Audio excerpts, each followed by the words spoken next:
we've all heard of large language models, right? But what are they? I think there's a lot of confusion behind them. But Severance, can you go into like what exactly is a large language model and why is it important for healthcare exactly? Absolutely. So Qasim, great to see you. It's been a year since we've spoken. Yeah. So we're here at the American Society of Nephrology conference, Kidney Week. So large language models came out or became popular to the layperson or to the general public about a year ago with OpenAI and ChatGPT. And it's important to understand, what is a large language model? So a large language model is a data science tool that uses natural language processing in general.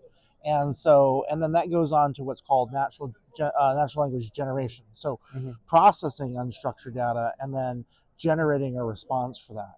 Okay.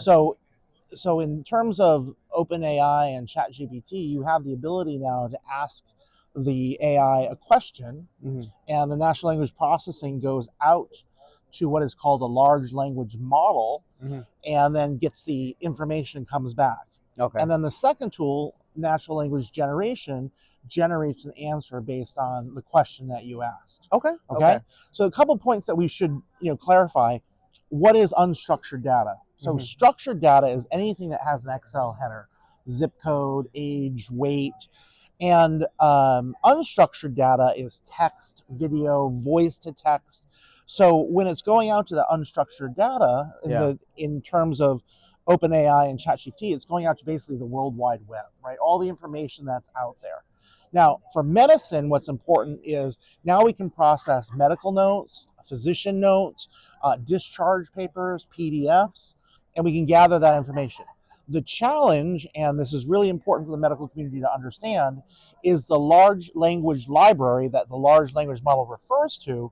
We don't have a curated one for medicine. Okay. So it may come back with a blood pressure of 500. That's not, standard of care or whatnot. So it's important in medicine to use a large language model that we have a curated medical large language library.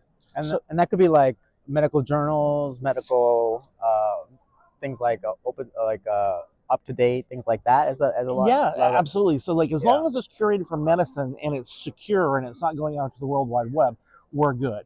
Okay. So at DeLorean, we're developing our medical AI large language model, and even more specific, the renal portion.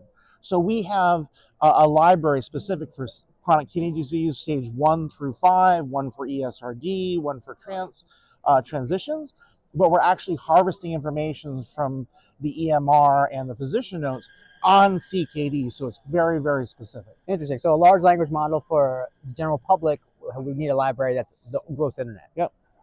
For a medical practitioner, it would be something only catered to medicine. Correct. And then for the specialty, you'd have to have a even fine-tuned library for that specialty. From a scientific point of view, that would be the best. Okay.